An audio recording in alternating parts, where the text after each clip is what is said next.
On this episode of the Clip Service podcast, I'm going to break down the last couple of games that the Clippers had. A little bit disappointing results-wise. A couple of losses that the Clippers, quite frankly, really needed to get at this point in the season.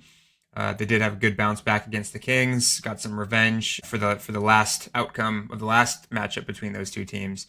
But literally only a couple games left, guys, and then the play-in tournament. So I'll kind of break that down a little bit too and give you guys, Roland and I have talked about it plenty of times before, but I'll give you kind of my synopsis of what I think the Clippers play in and maybe postseason, what I would expect that to look like. So I will get into all of that coming right up. So without further ado, let's make it happen.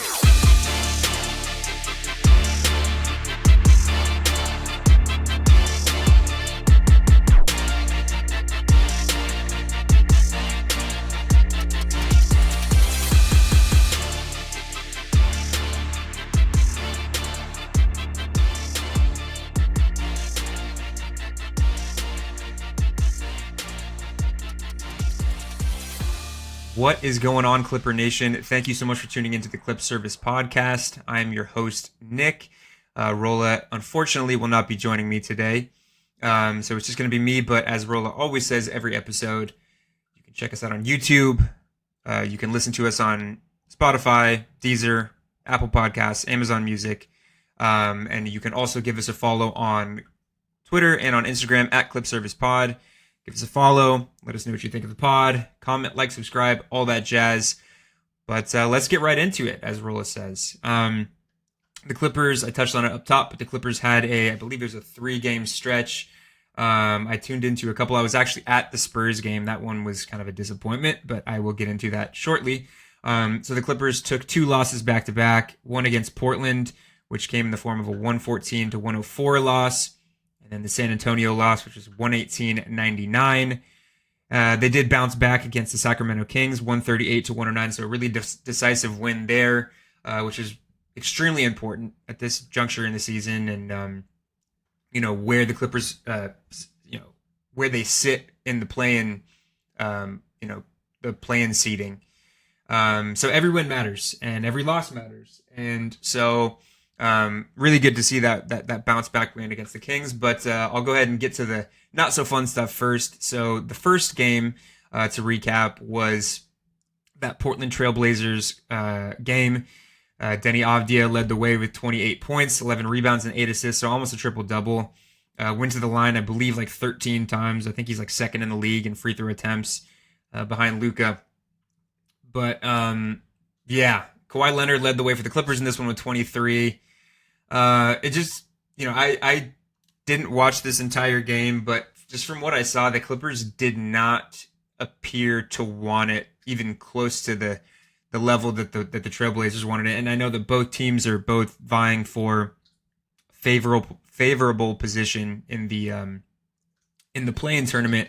So, both teams have every right to be playing hard and to be competing at a really high level. Unfortunately for the Clippers, the Blazers, kind of ran circles around the Clippers in that regard. So, it's no surprise to a lot of Clipper fans, I'm sure, when a younger, athletic, energetic team gives the Clippers problems. That's been something that's been the case for a long time. And, given the narrative here with the seeding implications, like that, magnifies it by, double. And so that was very apparent in this one. Like I said, Denny Avdija really, I apologize. Drew Holiday was the leading scorer for the Blazers, and he hit some backbreaker shots, a really big 3 late. It was 10 for 21 from the field, 30 points. I mean, Drew Holiday is a champion. He's given the Clippers problems kind of no matter which team he's been a part of. But I think the real leader in this one that kind of led the way the entire way through was Denny Avdija, who, like I said, had 28 points, almost a triple-double, got to the line a lot, as he has been known to do, which really slowed things down. The Clippers had a couple moments where they were looking like they were going to start to break through and go on a little bit of a run. Darius Garland hit a 3, I think, kind of late in the game to bring the game within like 8 or something like that. But yeah, I just this game was never really in control, or the Clippers never really had control of this one, and that energy and that hustle aspect was a really big part of that. The Clippers got torched on the offensive glass. I believe that Portland had 18 offensive rebounds total and 32 second chance points in a game where they lost by 10. So I mean that boils down to hustle and the want to win, and the Clippers just didn't match that energy. Obviously, you're going to miss shots. Kawhi Leonard was 0 for 5 from 3. But I'm just going to jump into what I liked and I didn't like in this one.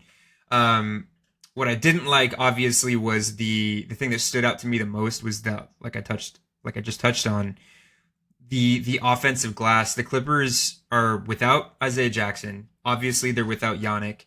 So really their only center or center-sized player is Brook Lopez, who, as we know, is more known for his three-point shooting and his rim protection. Not a great rebounder, or not. That's not really something that he puts, ahead of those other things. And so, with that being the case, Clippers really, really, really have to gang rebound, and they really have to try and box out and keep guys off the glass, and at the very least, secure those defensive rebounds. I know that the Clippers aren't, haven't been a dominant offensive rebounding team in a long time, but at the very least, keep other teams off of the offensive glass. The Clippers were so good at doing that last year, and they've struggled a bit in that regard this year.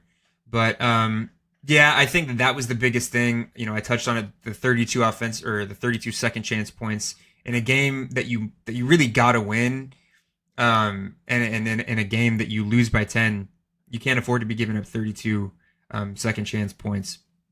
In terms of what I liked, John Collins, coming back, he's still kind of working his way back into form. He was great before he went down with those multitude of injuries, and he's kind of been slowly working his way back. Wasn't anything to write home about per se, but 17 points, 6 rebounds, 2 steals, didn't have a turnover. Like, that's the kind of thing that you want to see from John Collins as he's starting to work his way back. I think that's the thing that stood out to me the most. Also, I wanted to touch on 16 points from Jordan Miller in 25 minutes coming off the bench. Really efficient, 6 for 8. He's been awesome. I mean, all season long. But the Clippers are really going to need that extra offense, especially coming off the bench. With Benedict Mathurin's, struggling a bit, and the Clippers missing so many pieces. You need everything you can get off the bench. So that was really great to see from Jordan Miller. But yeah, so after this game, I believe the current situation between these two teams is, I believe that they've split the season 1-1. So there is a game, I believe, on the 10th. So this upcoming Friday, between Portland and the Clippers, and that game is going to be a must-win, not just because they want to get that revenge, but as it stands right now, the season series between the two teams is tied. Winner will take the tiebreaker, I believe. And with the standing situation in the play-in, as it stands right now, the Clippers are only a half game above the Portland Trailblazers. So, I mean, if it comes down to the wire and these two teams are tied for that 8th seed, that tiebreaker is going to be extremely, extremely important. So that's going to be a game that the Clippers really need to handle business in. But I'll just go ahead and jump to the following game. Unfortunately, another loss for the Clippers, 118-99 against the San Antonio Spurs. This was actually a game that I was at. I guess my right off the rip, what I wanted to say was the energy in the building. It was hard to kind of get excited early on, and that was no fault of Clipper fans. The Clippers just weren't playing with the right energy. I mean, and also I didn't touch on it, but Victor Wembanyama sat in this one. So the Clippers were kind of given an opportunity to really handle business, and take care of business in this one and win yet another game that they really needed to win. But unfortunately, that didn't happen. And up until the third quarter, the Spurs got up to, I believe, a 26-point lead. The energy just wasn't there. Kawhi looked really aggressive and really good. Ended up finishing the game with 24 points, was 10 for 16 from the field and 4 for 5 from three. Also had 6 rebounds, 5 assists, 2 steals. Like, he was really good. But the problem is that the Spurs were doubling and tripling him all game long because Kawhi really didn't get the help that he needed. The second leading scorer for the Clippers was Benedict Mathurin, but he had a couple big plays down the stretch in the third as the Clippers were starting to chip into the lead and actually cut the lead to 7. That was when the stadium really started getting into it. That was the energy at that point in the game in the stadium was great. I was out of my seat. The entire stadium was on their feet cheering. And there was I think it was like a corner 3 from Kobe Sanders that, if it had gone down, would have cut the lead to 4, and the entire building would have gone crazy. But sorry, my dog is making some weird noises. I apologize. But yeah, the Clippers had a chance. The Clippers really had a chance to, get this thing even and had all the momentum.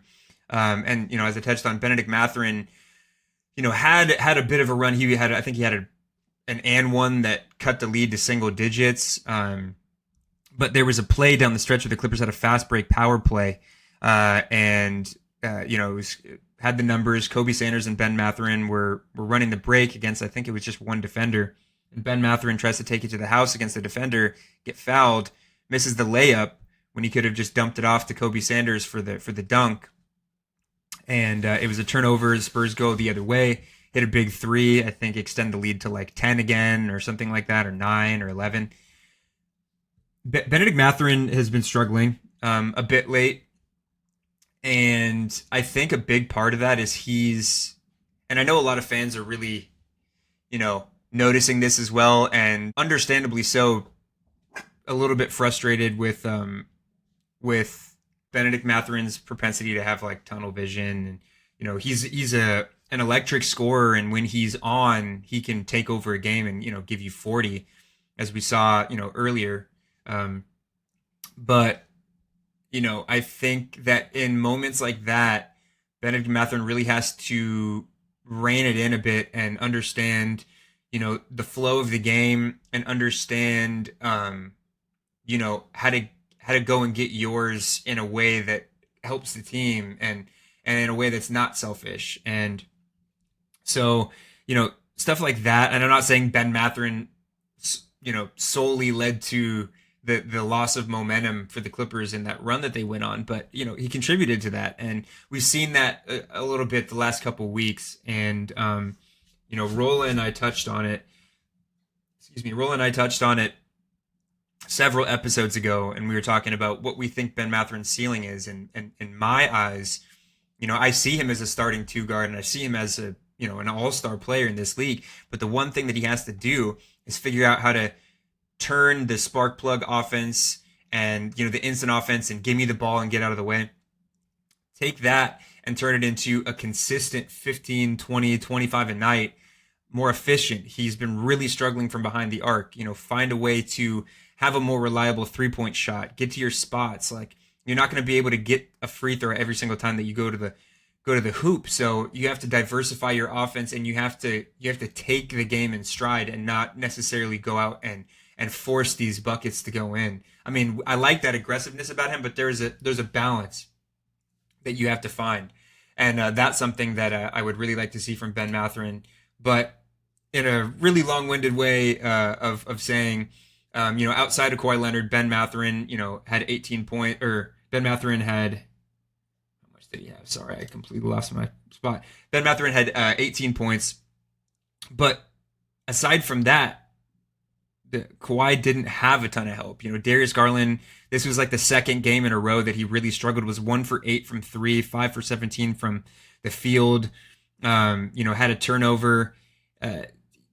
He's been struggling a little bit. I think that teams are also kind of taking advantage of his size and his lack of ability to guard the bigger guards, and they're attacking him. And that's, I think, frustrated him a little bit, and that's kind of put a target on his back, and it's shortened his leash a little bit, I think, just in terms of what he's been able to do on the floor. It's made him a little bit uncomfortable. But yeah, I think bottom line is, and I'll touch on it, the thing that I didn't like in this one was the fact that nobody outside of Kawhi was really able to step up and be that second option for the Clippers in this one, which would have really helped down the stretch when the Clippers were starting to chip away into that lead. Brook Lopez was awful. He talk about getting attacked. Spurs were De'Aaron Fox and Stephon Castle and Devin Vassell. Dylan Harper, who had a fantastic game, provided 19 off the bench, was 8 for 12 from the field. Those guys were attacking Brook Lopez, and obviously those guys were a lot faster than Brook, and they were just blowing by. The Clippers actually started going on their run when they took Brook Lopez out of the game and played John Collins at the 5. With how much Nico Batum struggled this season, really John Collins is kind of the only small ball. John Collins and DJ are kind of the only small ball 5s that we can play while Isaiah Jackson is out. And that was, that ended up leading to some success. But again, you really have to count on Brook Lopez to either hit his threes, which he was 0 for 4, or at least be respectable on defense. And I think at his age and, not being the fastest guy already, it's really, it puts the Clippers in a tough position. So I think that was the thing that I didn't like the most. As far as what I liked, again, Jordan Miller, everything that the Clippers did well kind of went out the window late when they gave up that momentum on that run. But I really liked what I saw from Jordan Miller. Had a couple of really big plays, doing what he does, namely getting to the hoop with his change of speed and his footwork. Had some really crafty plays. Was playing within the flow of the offense. Wasn't forcing shots. He was really, really good, in my opinion, in this one. Like I said, 12 points, 6 for 11 from the field. That was probably the thing that I liked the most. And I also did want to touch on the fact that Ty Lue obviously saw what I was speaking about a couple minutes ago, in that the Brook Lopez thing was not working. And so when you don't really have Nico Batum as an option, and you don't have Isaiah Jackson to play because he's hurt, Ty Lue decided to run John Collins at the 5, and it worked. And actually, I'll touch on it shortly, but that kind of had an extended effect onto the lineup in the following game against the Kings, which really good decision making from Ty Lue. Ty's showed time and time again. A lot of people have problems with this and that about Ty Lue, but one thing that I really like about him is he seems to make, it takes a while sometimes, but he seems to make the proper adjustments in the end and get creative with the limited resources that he might have at any given time, due to injuries and stuff like that. So I really liked that from Ty. But unfortunately, every win and every loss matters, and the Clippers really had a chance to take advantage of this game in that third quarter and take back momentum, and they just weren't able to get it done. That third quarter was 19-34 in points scored in the Clippers' favor. But then that fourth quarter, they took their foot off the gas, and it was a 31-21 advantage for the Spurs, and they were able to kind of regain that control. So yeah, just back-to-back really unfortunate losses for the Clippers. As I said, the Clippers currently sit a half game ahead of the Blazers, but that's non-existent, a wiggle room at this point in the season. So the Clippers, to touch on the good stuff, the Clippers were able to really take advantage of the following game, a 138-109 win against the Sacramento Kings. Were able to get that revenge game. The Kings played spoiler to the Clippers last time that they played against each other, but the Clippers bounced back in a big way. Really did that in the third quarter, 36-20 advantage for the Clippers in that quarter, and then the rest is history. Kawhi Leonard led the way with 26 in this one. He was great. 13 from Chris Dunn, which was really, really great to see. 5 for 6 from the field. He didn't force anything. Chris Dunn usually doesn't force anything, but he kind of took what the defense was giving him, and that led to 13 points, which really, really helped. 6 rebounds, 4 assists, and 3 steals from Chris Dunn. So, just being the defensive anchor for the Clippers. A better game for Darius Garland, 17 points, 7 for 14 from the field. He looked a bit better, was able to chip in 6 assists. That was great to see. And the thing that I wanted to touch on, the first and foremost, was, as I said before, Ty Lue made a lineup adjustment in this one, put John Collins on the bench and shifted Chris Dunn back into the starting lineup. Obviously, you're trading defense for offense in that regard, but given the fact that the Clippers are still down Isaiah Jackson and really don't have a lot of center-sized or bigger players at their disposal, I really think it was a great idea to play John Collins at the bench, even just for the time being. You're giving that bench unit some size. You're giving that bench unit some offense, outside of Jordan Miller and Benedict Mathurin.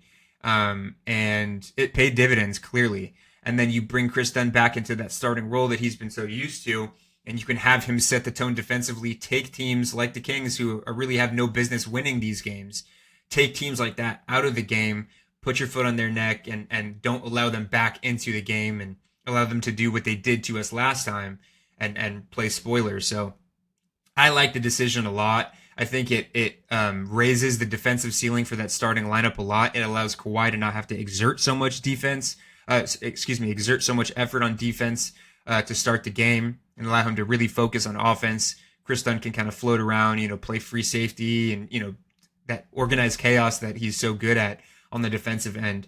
So that was really good to see.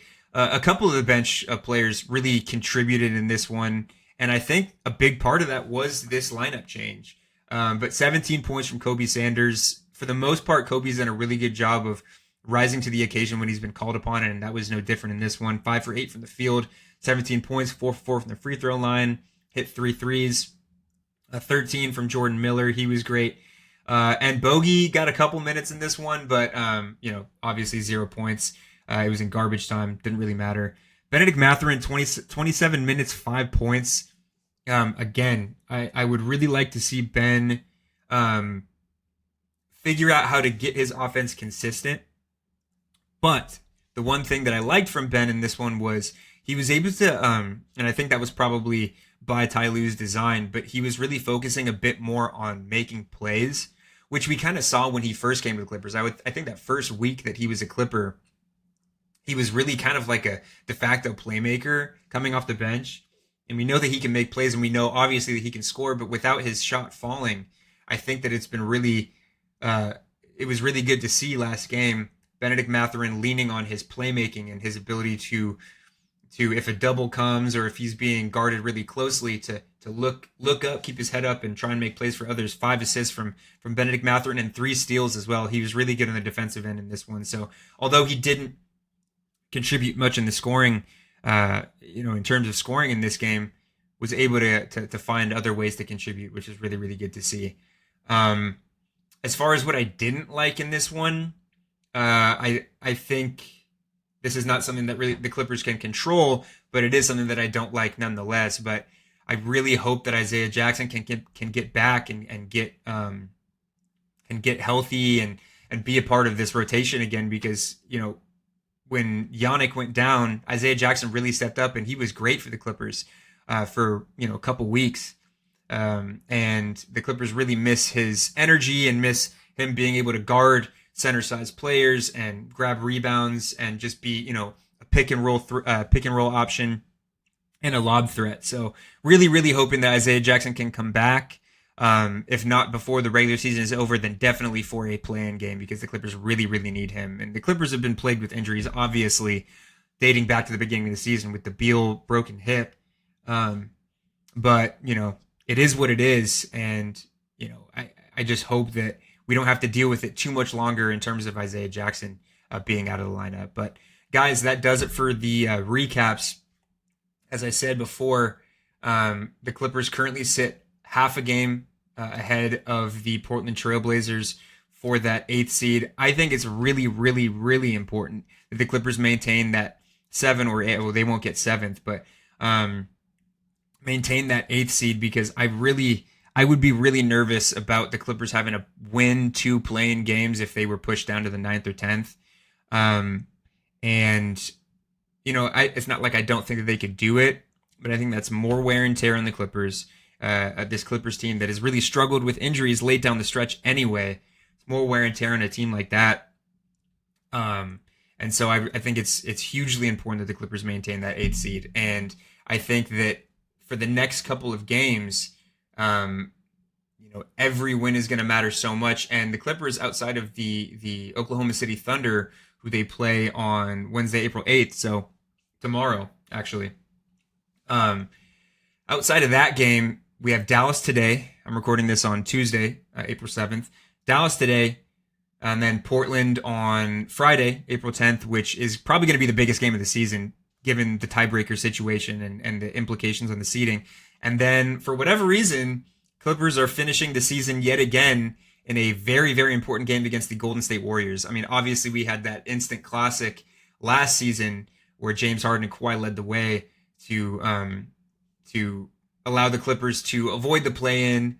Unfortunately, they were matched up against the Denver Nuggets, and we know what happened in that one. But that was a really exciting, important, down-to-the-wire game against Golden State. So I would imagine that we probably see that again this time around. Steph, I believe, is coming back today for the first time, so they will have him back by then. The Golden State Warriors have obviously underachieved, to most people's standards this season, but they are still a very, very dangerous team, especially when Steph Curry is at the helm. So a lot of really, really important games, guys, in the next 4 games. And I'm not saying that the Clippers are definitely going to lose that Oklahoma City game, but I think we can chalk that one up to a loss just based on how good they are and who the Clippers have available. I would love the Clippers to go 4-0, but my guess is that the Clippers, my expectation and my ceiling for the Clippers is the Clippers need to go 3-1. With that Oklahoma City game being a loss, need to handle business tonight against the Dallas Mavericks. Obviously, the Dallas Mavericks, are a lottery team. Really need to handle business against that team because outside of the Oklahoma City game, Portland and Golden State are going to be a really tough match as well. Both teams are 9 and 10th currently in the play-in, so they're going to be playing hard. So hopefully the Clippers take advantage of the game tonight. Obviously, Cooper Flagg has been, him and Con Knipple have been jockeying for that Rookie of the Year. I personally think it's going to be Con, but Cooper Flagg has had a hell of a rookie season. I believe he scored 50 a couple nights ago. Is the youngest player, I believe, to score 50 in league history. So he's going to be a tough cover. But I think based on everybody else on that team, the Clippers should be able to handle business and get this one done. I'll quickly touch on something that Roland and I have touched on a couple times throughout the last month. But I think if the Clippers are able to get that 8th seed and play against the Phoenix Suns in a 7-8 matchup for the play-in to secure that 7th seed, I really like the Clippers' chances against the Phoenix Suns team. They've been playing really well lately. They've been playing their younger guys like Rasheer Fleming and Kaman Malawach, and it's really helped them. They just got Dylan Brooks back. Jalen Green is back in the lineup. He's been playing well. Obviously, Devin Booker. They have weapons. I do think that the Clippers can handle business in this one and win that game, secure the 7th seed, which would mean that they would probably play the San Antonio Spurs. As it stands, the San Antonio Spurs sit 2.5 games back of that 1 seed. I don't think that they're going to overtake the Thunder. So, if all of that comes to fruition, my prediction a couple episodes ago might come true where the Clippers get that first round matchup against the San Antonio Spurs. Obviously, this last game against the Spurs didn't instill a lot of optimism in me in terms of a matchup between the two teams. I do think that the Spurs are showing that they're probably the better team as it stands right now with who the Clippers have available. But I do think that between the Thunder and the Spurs and the Nuggets, all of those teams, I think that the Clippers have the best chance to win a first round series against this San Antonio Spurs team. So we'll see what happens. If I'm going to give any prediction, normally I don't do this because I'm very superstitious, but I think if the Clippers secure that 8th seed, I think that they win that first game of the play-in.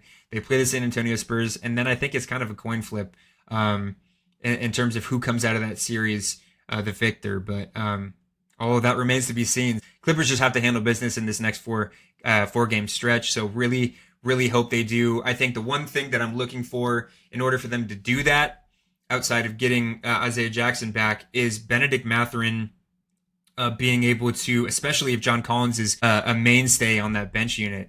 Benedict Mathurin needs to be that offensive leader coming off the bench, and to really just clean up his offense while maintaining that, aggression. So he's the guy that I'm looking for to really kind of hopefully change things around in this 4-game stretch. Also, I would really love to see Darius Garland kind of get back to form and start hitting his shots. I believe he's pretty frustrated with the way that he's been playing.